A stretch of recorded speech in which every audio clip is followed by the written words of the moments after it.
உத்தரப்பிரதேஷ் ஃபதேபூர். அந்த ஊர்ல இருக்க ஒரு கட்டுமான தளத்தில் அமைஞ்சிருக்க ஒரு கட்டிடத்தோட கட்டுமான பணிகள் நடந்துகிட்டு இருக்கு. அந்த கட்டிடத்துல வேலை செய்யறதுக்காக கட்டுமான தொழிலாளர்கள் அன்றைய நாளின் காலை பொழுதுலேயே அந்த கட்டிடத்தை நோக்கி போய்கிட்டு இருக்காங்க. அன்றைய நாள்ல அந்த தொழிலாளர்கள் அந்த கட்டிடத்தின் செப்டிக் டேங்க்ல வேலை செய்ய வேண்டியிருந்த காரணத்தினால அந்த செப்டிக் டேங்கை சுத்தி இருந்த சில விஷயங்களை சுத்தம் பண்ணிக்கிட்டு இருக்காங்க.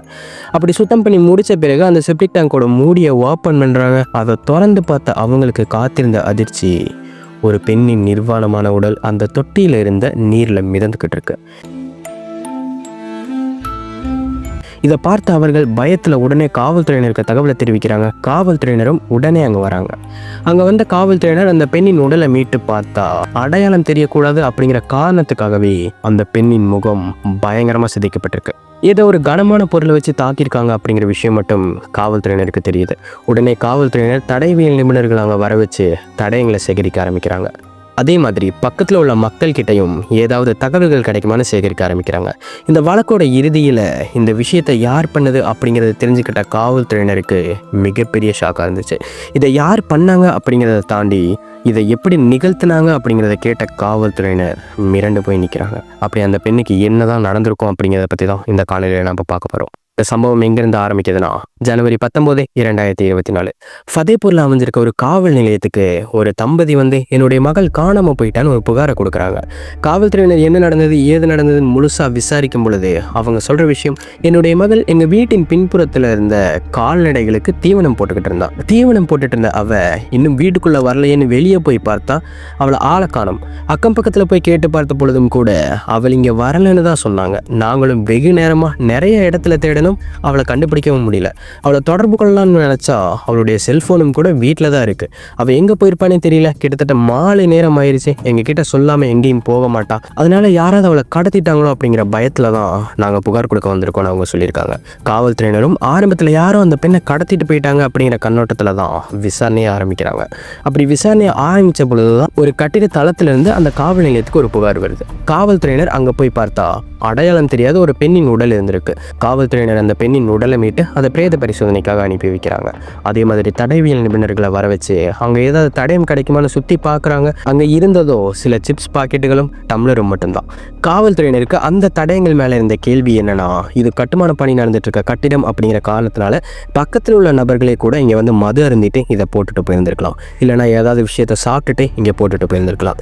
இது உண்மைக்குமே பக்கத்தில் உள்ள மக்கள் போட்டுட்டு போனதா இல்லை குற்றவாளிகள் பண்ணதா அப்படிங்கிற ஒரு சந்தேகம் மட்டும்தான் இருக்கு.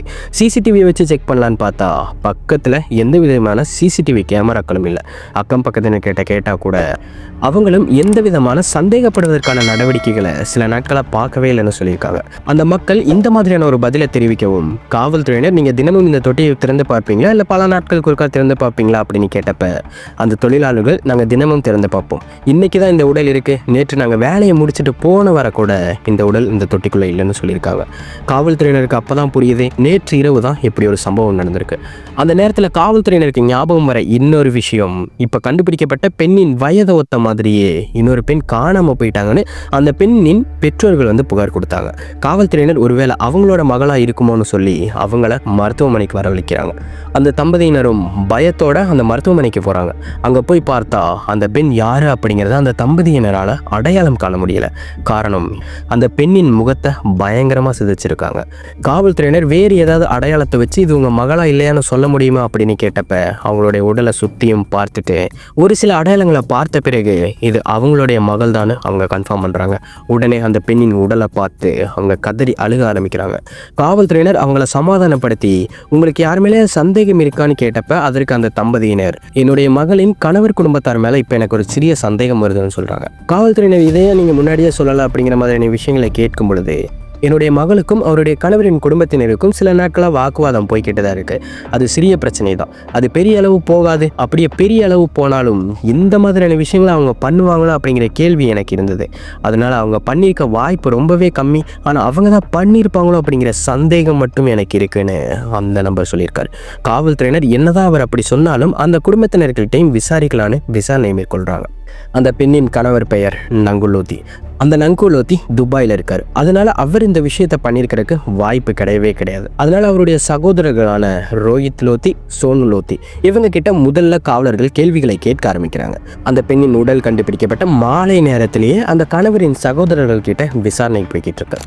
அவங்க கிட்ட கேள்விகளை கேட்கும் பொழுது ரொம்ப பதட்டமாக பதிலளிச்சிருக்காங்க. முன்னுக்கு பின் முரணாவும் பதிலளிச்சனால காவல்துறையினருக்கு அவங்க மேலே சந்தேகம் ரொம்பவே அதிகமாக இருந்திருக்கு. உடனே அவங்கள கைது பண்ணிட்டு போய் விசாரிக்க ஆரம்பிக்கிறாங்க. அவங்கள விசாரிக்க ஆரம்பித்த ஆரம்பத்தில் அவங்க எதுவும் பண்ணலைன்னு தான் சொல்லியிருக்காங்க. அதன் பிறகு அவங்களுடைய தொலைபேசி அழைப்புகளை செக் பண்ணுறாங்க. அப்படி செக் பண்ணும் பொழுது அவருடைய மனைவிக்கு கூட அடிக்கடி கூப்பிடாத அவங்களுடைய சகோதரனான நங்குலோதி இவங்களுக்கு பல முறை கூப்பிட்டிருக்காரு. அதுவும் ஒரு சில நாட்களுக்கு முன்னாடி ஏராளமான முறை இவங்களுக்கு கால் பண்ணியிருக்காரு. காவல்துறையினர் இது ஒரு மிகப்பெரிய சந்தேகத்தை ஏற்படுத்துச்சு. அதுல கால் ரெக்கார்டிங்ஸையும் செக் பண்ணியிருக்காங்க. அவங்களுக்கு தேவையான தகவல் அதுல அவங்களுக்கு கிடைக்குது. அதனால உண்மையை வர வைக்கிறதுக்காக அந்த 2 சகோதரர்கள் கிட்டையும் காவல்துறையினர் விசாரணையை மேலும் மேலும் தீவிரப்படுத்துறாங்க. அப்படி தீவிரப்படுத்த ஆரம்பிச்ச உடனேயே அந்த 2 சகோதரர்களும் உண்மையை ஒத்துக்க ஆரம்பிக்கிறாங்க. ஆமா, நாங்க தான் கொலை பண்ணோம் அப்படின்னு சொன்ன பிறகு காவல்துறையினர் எதற்காக இதை பண்ணீங்கன்னு அவங்க கிட்ட விசாரிக்க ஆரம்பிக்கிறாங்க. நாங்க மட்டும் இதை பண்ண கிடையாது, என்னுடைய 2 நண்பர்களும் தான் காரணம்னு சொல்லிட்டு ராமச்சந்திரா, சிவம் அப்படிங்கிற 2 பேரையும் கை காட்டுறாரு. கிட்டத்தட்ட 4 பேர் சேர்ந்து தான் இந்த விஷயங்களை பண்ணியிருக்காங்க. அதற்கு காரணமா அவங்க சொல்றது, அந்த லோதி சகோதரர்களின் அண்ணனான நங்குலோத்தி துபாயில வேலை செஞ்சுட்டு இருக்காரு இல்லையா, அவரு சில மாதங்களுக்கு முன்னாடி அவருடைய சகோதரர்களுக்கு கால் பண்ணியிருக்காரு. கால் பண்ண அவர் ரொம்ப சோகமா பேசியிருக்காரு. என்ன காரணம், எதற்காக சோகமா பேசுறீங்கன்னு இவங்க கேட்டப்ப, எனக்கு என்னுடைய மனைவி மேல சந்தேகமா இருக்கு, நான் துபாயில வந்து இருந்துடுறேன், அதன் பிறகு அவங்க யார் கூட பேசுறாங்களோ பழகுறாங்களோ அப்படிங்கிற சந்தேகம் அவருக்கு இருந்துகிட்டே தான் இருந்திருக்கு. ஆனா அதை அவர் உறுதி பண்ணவே இல்லை. அது வெறும் சந்தேகம் மட்டும்தான். ஒருவேளை என்னுடைய மனைவி நான் இங்கே வந்த பிறகு யார் கூட பேசுகிறாளோ பழகுறாளோ அந்த மாதிரியான ஒரு சந்தேகம் தான். அவங்க யார் கூட தப்பாக பழகுறாங்க அப்படிங்கிறதுக்கான ஒரு சிறிய ஆதாரம் கூட இல்லாமல் இவங்க முழுதும் சந்தேகத்தில் மட்டுமே அந்த நங்குலோதி துபாயில் இருந்திருக்காரு. ஒரு கட்டத்தில் அவரோட சந்தேகம் முத்தி போய் அவருடைய சகோதரர்கிட்ட, என்னுடைய மனைவியை நீங்கள் கொன்றுங்க, ஆனால் நீங்கள் தான் கொலை பண்ணீங்கன்னு யாருக்கும் தெரியக்கூடாது, என்னுடைய மனைவி தான் கொலை செய்யப்பட்டிருக்கா அப்படிங்கிறதும் யாருக்கும் தெரியக்கூடாதுன்னு சொல்லியிருக்காரு. அதற்காக பல நாட்களாக திட்டம் போட்டுட்டு இருந்த அந்த லோதி சகோதரர்கள் அவங்களுடைய நண்பர்களை அணி சேர்த்துக்கிட்டு அவங்கள கொல்றதுக்கான திட்டத்தையும் ஜனவரி 19, 2024 வருஷத்தில் நிறைவேற்றுறாங்க. அவங்க தான் இதை பண்ணாங்க அப்படிங்கிறது தெரியாமல் இருக்கிறதுக்காக அந்த பெண்ணின் குடும்பத்தினருக்கு தெரியாமல் அவங்களை எப்படியாவது வெளியே வர வைக்கணும்னு நினச்சிருக்காங்க. அதற்கு ஏற்ற மாதிரி ஜனவரி 19ஆம் தேதி மதிய நேரத்தில் அந்த பெண்ணின் வீட்டில் வளர்க்குற கால்நடைகளுக்கு தீவனம் அளிக்கிறதுக்காக வீட்டின் பின்புறம் வெளியே வந்திருக்காங்க. அவங்க மட்டும்தான் தனியாக இருந்திருக்காங்க. அவங்களுடைய குடும்பத்தினர்கள் யாருமே அந்த பெண் பக்கத்தில் இல்லை. அந்த குடும்பத்தினர்கள் யாருமே இல்லைங்கிறத தெரிஞ்சுக்கிட்ட பிறகு அந்த ரோஹித் லோத்தியும் சோனு லோத்தியும் அவங்க கிட்ட போய் பேசுகிறாங்க. இங்கே பக்கத்தில் ஏதோ கண்காட்சி நடக்குதாமா, ரொம்ப நல்லா இருக்காமா, அதனால இங்கே உன்னை கூட்டிகிட்டு போக சொன்னாங்க, என்னுடைய அண்ணன் உங்களை கூட்டிகிட்டு போக சொன்னார், அது ஆன்லைனில் பார்த்து தான் அவருக்கு தெரிஞ்சிருக்கு, ரொம்பவே நல்லா இருக்காமா, வாங்க உடனே போய் பார்த்துட்டு வந்துடலான்னு அந்த லோத்தி சகோதரர்கள் சொல்லியிருக்காங்க. ஆரம்பத்தில் சந்தேகமாக இருந்தாலும் கூட அதுக்கு உடனே அந்த பெண் நம்முடைய கணவர் தானே சொல்லியிருக்காரு, இவங்களும் நம்முடைய கணவரின் தம்பிகள் தான், அதனால இவங்க கூட நம்பி போகலான்னு நினச்சிட்டு இருங்க நான் என்னோட பெற்றோர்கள் கிட்ட சொல்லிட்டு வரேன்னு சொல்லியிருக்காங்க. அதற்கு அந்த சகோதரர்கள் எதற்காக அவங்க கிட்ட சொல்லிட்டு இந்த பக்கத்தில் தான் நடக்குது, போன உடனே வந்துடலாம் அப்படின்னு சொல்லியிருக்காங்க. சரின்னு சொல்லிட்டு அந்த பெண்ணும் அவங்க கூட நம்பி வந்த பிறகு அவங்களுடைய நண்பர்களான ராமச்சந்திராவும் சிவமும் எதிர்ச்சியாக வந்து அவங்களோட சேர்ந்துக்கிற மாதிரி சேர்ந்துக்கிட்டாங்க. ஒரு குறிப்பிட்ட தூரம் போன பிறகு அந்த பெண்ணுக்கு சந்தேகம் வந்திருக்கு. நம்ம எங்கே போகிறோம், வெகு நேரமாக பயணிச்சுட்டு இருக்கோமே அப்படின்னு கேட்டப்ப அந்த பெண்ணை அங்கேயே பயங்கரமாக தாக்க ஆரம்பிச்சிருக்காங்க. அந்த பெண்ணை கடத்தின அவங்க அந்த பெண்ணின் வீட்டிலிருந்து 30 கிலோமீட்டர் தள்ளி அமைஞ்சிருக்க ஒரு கட்டுமான கட்டிடத்துக்கு அவங்கள கூட்டிகிட்டு வந்திருக்காங்க. அவங்க அங்கே வர்றதுக்கே மாலை நேரத்துக்கு மேலே ஆயிருக்கு. அந்த நேரத்தில் கட்டுமான தொழிலாளர்கள் யாரும் இல்லை அப்படிங்கிறத பயன்படுத்திக்கிட்ட அந்த 4 பேரும் அந்த பெண்ணை பயங்கரமாக தாக்கியிருக்காங்க. அவங்க தாக்குனதோடு நிப்பாட்டிட்டாங்களா அப்படின்னு கேட்டிங்கன்னா அடுத்து நடந்தது தான் கொடூரத்தின் கொடூரமே.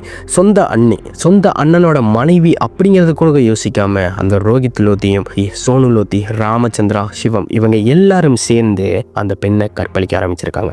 கிட்டத்தட்ட பல மணி நேரங்களாக கற்பழித்த பிறகு அந்த பெண் மயக்க நிலையில் இருக்கும் பொழுதே அவங்கள கொலை பண்ணிடலாம் அப்படிங்கிற திட்டத்தை நிறைவேற்றுறதுக்காக அவங்க முன் வராங்க. அவங்கள நம்ம சாதாரணமாக கொலை பண்ணி போட்டால் நம்ம ஈஸியாக மாட்டிப்போம், அவங்க யாருன்னு எல்லாரும் கண்டுபிடிச்சிருவாங்க, அதனால அவங்க யாருன்னு தெரியாத மாதிரி இருக்கணும்னு நினச்ச அவங்க அந்த கட்டுமான தளத்துலேருந்து ஒரு செங்கலை எடுத்துட்டு வந்து அந்த பெண்ணின் முகத்தில் பல முறைக்கு மேலே தாக்க ஆரம்பிச்சிருக்காங்க. அப்படி அவங்க தாக்கிட்டு இருக்கும் பொழுதே அதிக ரத்தப்போக்கு ஏற்பட்டு அந்த பெண் இறந்துட்டாங்க.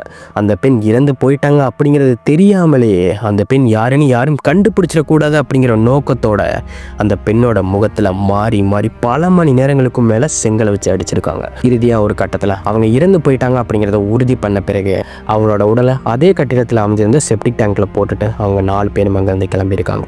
அதன் பிறகு அவங்களுடைய அண்ணனுக்கு இந்த தகவலை தெரிவிச்சிருக்காங்க. அதன் பிறகு அவரும் மீண்டும் உங்களுக்கு நிறையா பணம் தரேன், இந்த விஷயத்தை நீங்கள் சொன்ன மாதிரியே முடிச்சிட்டீங்க, நான் சொல்கிறதுக்கு முன்னாடி இதை நீங்கள் பண்ண பணம் தரேன்னு சொல்லியிருந்தேன் இல்லையா, அதே மாதிரி உங்களுக்கு பணம் தரேன்னு சொல்லியிருக்காரு. இதை கேட்ட 4 பேரும் ரொம்ப சந்தோஷப்பட்டிருக்காங்க. காவல்துறையினர் துபாயில் இருக்க அந்த பெண்ணின் கணவரான நங்குலோதியை எப்படியாவது கைது பண்ண முடியுமான்னு முயற்சிகளை மேற்கொண்டுட்டு தான் இருக்காங்க. ஆனால் துபாயில் அவர் தலைமறைவாக இருக்காரு அப்படிங்கிற தகவல் மட்டும் தெரியுது. இந்த வழக்கில் எனக்கு ரொம்ப கவலையாக அந்த விஷயம் என்ன தெரியுமா, தாய்க்கு அடுத்தபடியாக பார்க்கப்படுறது அண்ணனின் மனைவியான அண்ணி தான். அது அண்ணனின் மனைவியான அண்ணின்னு தெரிஞ்சும் அந்த சகோதரர்கள் இப்படி ஒரு வேலையை செஞ்சுருக்காங்க. அவங்க ஒருவேளை சரியான சகோதரர்களாக இருந்திருந்தா அவங்களுடைய அண்ணனுக்கு இப்படி ஒரு சந்தேகம் வரும் பொழுது அவங்க என்ன சொல்லியிருக்கணும், நீ அப்படி யோசிக்க வேண்டாம், ஒருவேளை அவங்க தப்பு பண்ணியிருந்தாங்கன்னா நம்ம நேர்மையான வழியில் போகலாம் அப்படின்னு சொல்லியிருந்திருக்கணும். ஆனால் இது எதையுமே கேட்காம அவரும் வெறும் சந்தேகத்தின் அடிப்படையில் மட்டும்தான் இந்த விஷயத்தையே சொல்லியிருக்காரு. ஆனால் அதெல்லாம் இல்லாமல் அந்த நங்குலோதி வெறும் சந்தேகத்தின் அடிப்படையில் தான் இந்த விஷயத்த சொல்லிட்டு இருக்காரு. ஒருவேளை இப்படி இருக்கலாமோ அப்படிங்கிற சந்தேகத்தில் தான் இந்த விஷயத்த பேசுறாரு அப்படிங்கிறது தெரிஞ்ச சகோதரர்கள் அவங்களோட அண்ணியை கொலை பண்ணியிருக்காங்க. கொலை பண்ணதோட விட்டாங்களா அப்படின்னு கேட்டிங்கன்னா, நான் ஆரம்பத்தில் சொன்ன மாதிரி யாரும் எதிர்பார்க்காத விஷயத்தையும் நிறைவேற்றிருக்காங்க. அவங்கள நம்பி வந்த அந்த பெண்ணுக்கு மிகப்பெரிய துரோகத்தை இவங்க வச்சிருக்காங்க. இவங்களுக்கு எந்த மாதிரியான தண்டனை கொடுத்தா சரியா இருக்கும்னு நீங்க நினைக்கிறீங்க அப்படிங்கிற உங்க எண்ணத்தை கமெண்ட்ல சொல்லிட்டு போங்க.